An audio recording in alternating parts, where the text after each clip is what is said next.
Well, good morning, good morning. Welcome to Coffee with Casper. We're about a minute and a half away from starting up. Here's Casper. Look at Casper came up. Come on, say hi. There's her. Hi, Garnet. Good morning. Where you are, we can say hi. Good morning. Good morning. Where are you? Good morning. Waving at you. Casper came up to say hi. Didn't have to pick him up today. There we go. Lots of love and hugs, everybody. Good morning, precious light workers. I trust everybody can hear me okay. Bring them on camera. They're on camera. Good morning, good morning. We're waving. We're waving. We're glad to have... Oh, Casper, what are you doing? What are you doing with Face the Dog? Facey Dog. Okay, 1 minute to go. 1 minute to go. Good morning from North Carolina. Good morning from Pasadena zone. Good morning from Glendale and Pasadena. Good morning.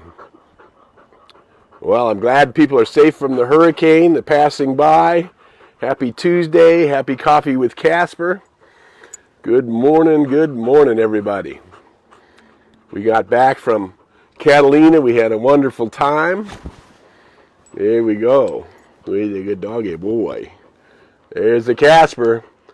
Got about a few seconds to go. Let me know where you are checking in. We're glad North Carolina is here. Good morning from California.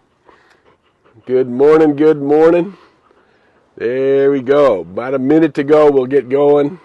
From Kentucky, welcome from Kentucky. We're glad to have you this morning. All righty. Virginia Beach, Virginia. There we go. There we go. We're waving. We're saying hi. Lots of love and hugs, everybody. Okay. According to my watch, it's 8:30. It's time with Coffee with Casper. There's coffee. There's Casper. There's the coffee. We have fulfilled the mission. Now let's spend a few minutes together seeing how we might go beyond the law of averages, yeah? So everybody take a deep breath. Let that breath come up into your heart.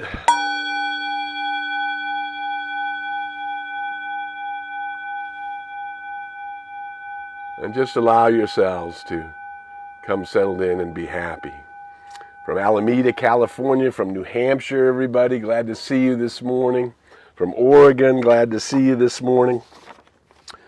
So we're going to spend this 20 minutes together here. Let's just take a look. We allow that vibration, that wonderful sound that comes from the tone. Everything is a vibration.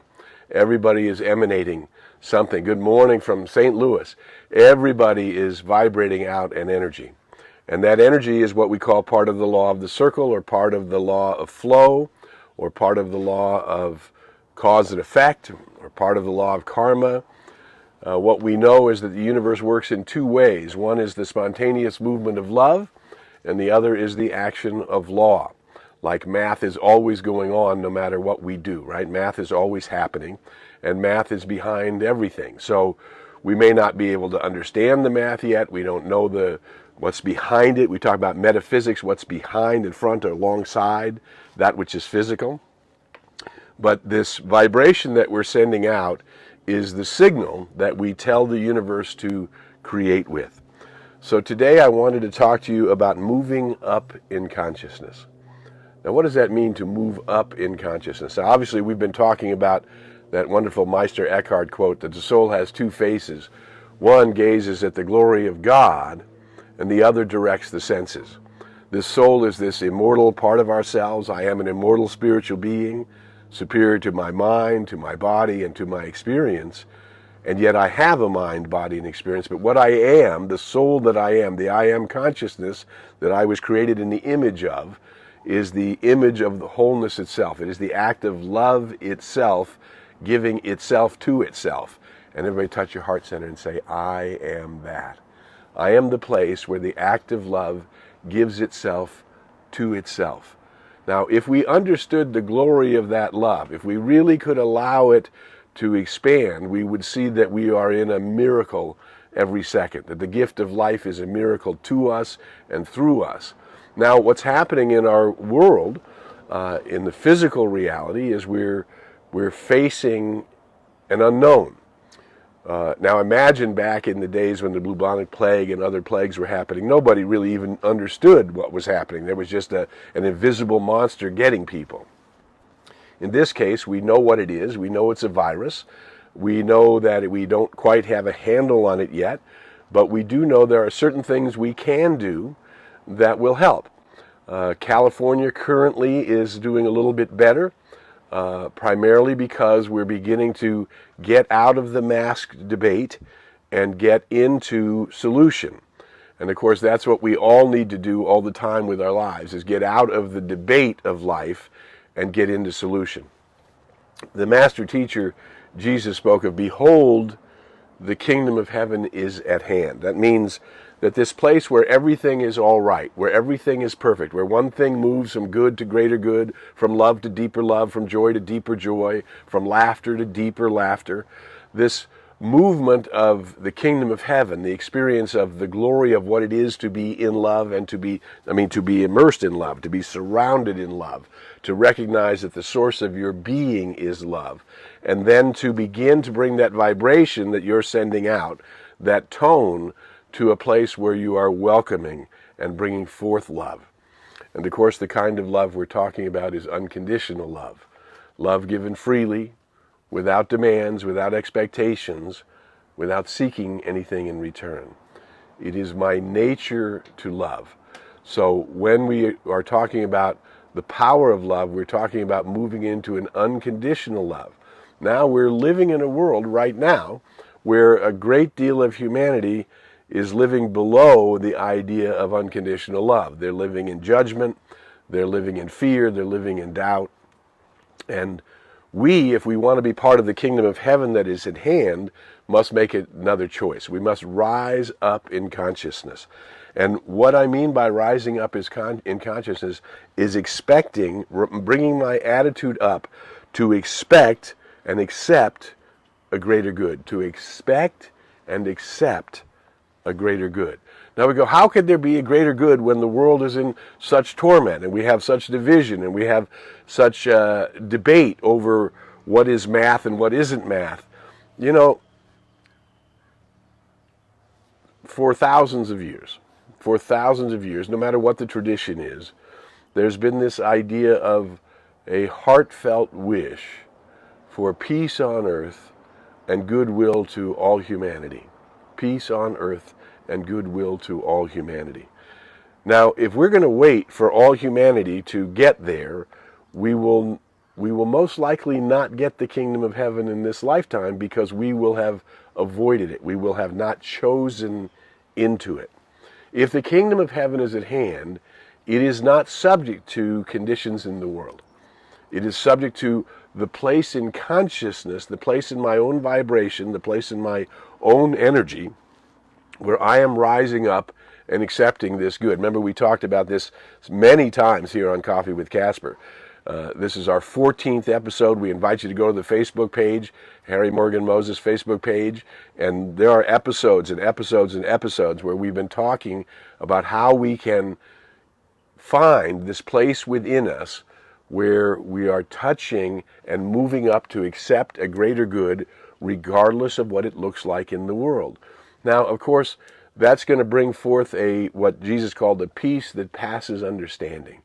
That the newspaper or the television news or the feed that I'm getting on social media, these things do not determine my good. What determines my good is my inner awareness and my inner attitude and my inner understanding of what it is that this gift of life, which is in me, the life force is in me, just as it's in you, and it's in everyone. And the life force, where it finds itself, is a gift from on high to itself from itself. And on high has no discrimination. It does not choose which color it likes better, which race it likes better, which kind of people it likes better. It is simply choosing on the vibration that you're putting out. Simply stated, the way you are treating God, or the way you are treating the energy of life given unto you, is the way that life treats you, and that's the law of the circle.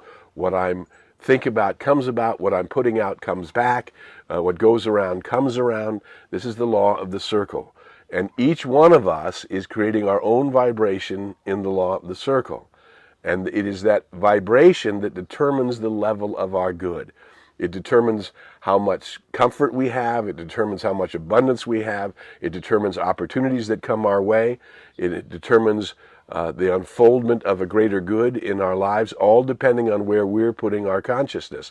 And so I have been encouraging us not to withdraw from the world, because it's good to know how to go shopping with a mask on. It's good to know how to be kind to other people even though you have a mask on when you're out in the world. It's good to know that putting on the mask, you may know that you are divinely guided and protected, but the person next to you may not, and they may be in fear. So your putting on a mask is an act of comfort for the other person. It's simply stretching yourself out to show that you care about their own sensitivity. Now, the truth is, if you know them intimately, then you can start talking about this high self of myself, this immortal spiritual being, this capacity I have to be guided, guarded, protected, to use each day as an opportunity to commune more deeply with the divine and to rise up to a higher level, and to bring forth peace on earth and goodwill to all humanity, regardless of what's happening all around you. Many people are not doing that. Look at the level of division in this country. Not you may be watching from Africa. I don't know where you are in the world, but in the United States, we're 2 months away, a few months away from an election. There's all kinds of vibration about where the power is going to go, where the energy is going to go, where the economy is going to go, where your liberties are going to go. And the truth is, if we get back to principle, the principle is one nation, indivisible, with liberty and justice for all. Whether we've been able to do it properly or not doesn't mean that that isn't the high call. That we bring forth a unity of being that says there's room in my house for all. There's room for all kinds of opinions. There's room for things to go one way or the other. There's room in my house to have unconditional love for people who have a different point of view than me. And there is room to find that which brings forth the greatest good for all. In other words, if I'm going to wish peace on earth and goodwill toward humanity, I better not wait for humanity to get there. I must be the place. I must find within me the place where that peace exists. I bring forth peace. Yesterday, I'm at the fish market, and there's numbers. Everybody takes a number. And somebody in the fish market decided that they didn't want to have the mask on in the way that it is prescribed that we in public at this time, in order to keep everybody safe, we play by the understanding that we currently have. The understanding is that if we keep a certain amount of distance and we are not breathing on each other, not knowing what our environment's in or who's been exposed to what, we control the spread of this disease, a dis-ease. If I come from ease, I can control the spread of dis-ease. If I come from peace, I can control the movement of violence in the world, in my world. It may not be everywhere in the world, but I begin to create this vibration that creates a space around me. So yesterday, I'm in the fish market. I walk in, I choose the number, I'm number 47. And all of a sudden they call out number 42, and number 42 is ignored because he was not cooperating with the policy. So they call out 43, there's nobody there, 44, 45, and now they call my number. Well, now I'm dealing with the fish man behind the counter. I'm dealing with a team of fishmen, and I'm dealing with a customer who has decided his rules are the real rules, not the rules of the team inside the fish market. So obviously the whole team of employees in the fish market is reacting to this man. This man is reacting back and using buzzwords like discrimination and so on and so forth, where he was simply creating a vibration that was not harmonious with the working environment that everybody was in, an indoor working environment. And so I find myself with this gentleman who's causing the disruption and the people on the other side of the counter, and my intention is to simply get some fresh fish. And so the man that's helping me begins to work with me while debating with the other man, while the general manager behind him is arguing with the other man, while the level of vibration of unrest is getting higher and higher. And I find myself in the middle of this. And all I did was simply put my attention in my heart and say, I am peace. I am peace. I am peace. And then underneath that mantra, I said, do you like this looking piece of fish? I like this one here. Do you think this is a better one or this? I mean, he's the fish expert, not me. Do you like this piece? This looks good to me. What do you think? And I'm trying to bring his attention back to being with me and doing our transaction, as opposed to being in this vibration of unrest and lack of peace that was emanating from this gentleman. I didn't want to address the gentleman because it wasn't mine to do. I happened to be the vibration in the middle, and I simply decided to be a place of peace. Through that, my transaction got completed. I mean, I got the fish from the man and then went to the counter to pay for it. And through that, the vibration got a little more calm. It wasn't completely calm, but I stopped. I believe that being a presence of peace in the midst of disruption can make a big difference. And I think it stopped that thing from escalating to the place where there was physical contact or abusive language. It at least stayed reasonable, but I believe that somehow I got called into the middle of it to be the place that I'm not waiting for peace on earth and goodwill for humanity, for the masses to make that choice. I am making that choice. And each one of us has the capacity to make the choice to move up in consciousness and expect a greater good. I expected peace. I expected to be able to do my transition. I expected to be a beneficial presence, and I had to call on it in the midst of the disruption of everyday life. Have you noticed that? That when you're reading the newspapers or the news, that you have to be a place that sees through the mist into the eternal and changeless reality, that sees the peace and the love and the joy and the victory of love as happening in the moment now, no matter what it looks like all around me. And that's the place where we begin to see that this kingdom of heaven, which is within, is brought forth from within by the way I am practicing being with the presence, by the way I am listening to the guidance of my high self, which is busy looking at the glory of God. And the more I listen to its guidance in the moment, in this moment now, that your soul, this I am presence that is the truth about you, is guiding you in this moment now. And it's in this moment now and in the now moment and in every moment. Now, do we always pay attention to it? No. Sometimes we block it off entirely. But the more we turn to it, the more we turn toward expecting the good, no matter what.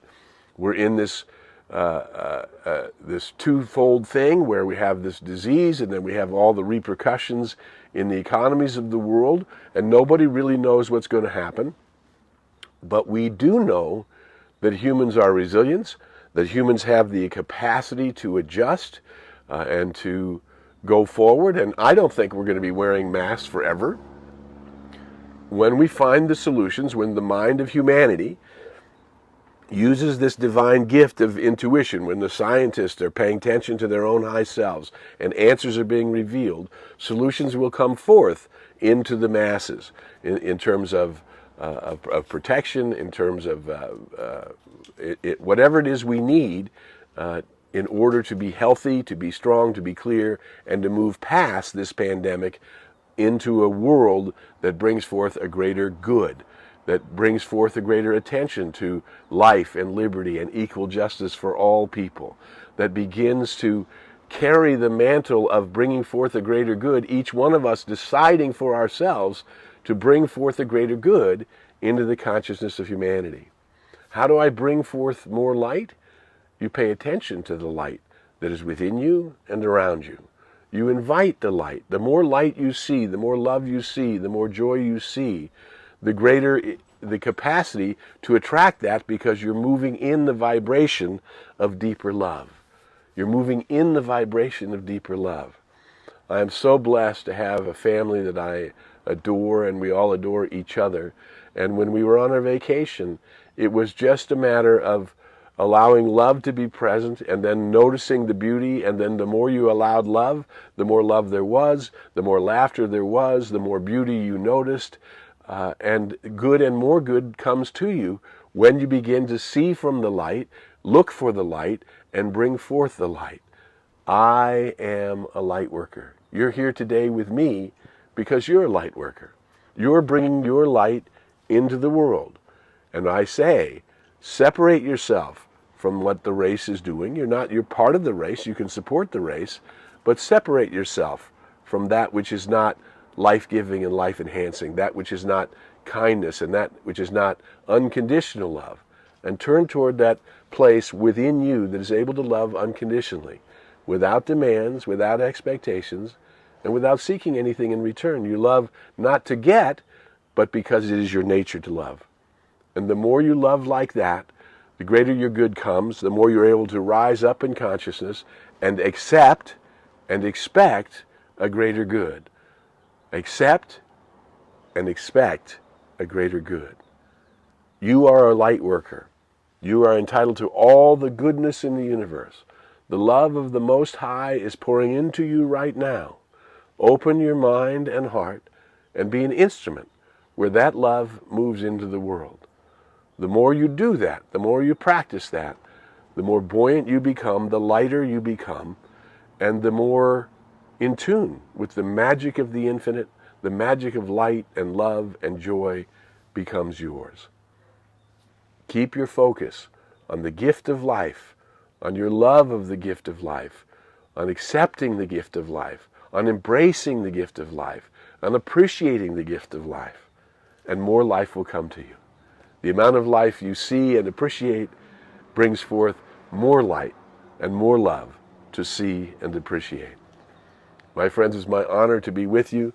Casper has been a good boy as we've been out sharing these thoughts this morning. Remember, Casper looks at the world every day and says, "This is the best day ever." I trust you have the best day and the best week ever. Wherever you are, send this video, share it on Facebook anywhere you can.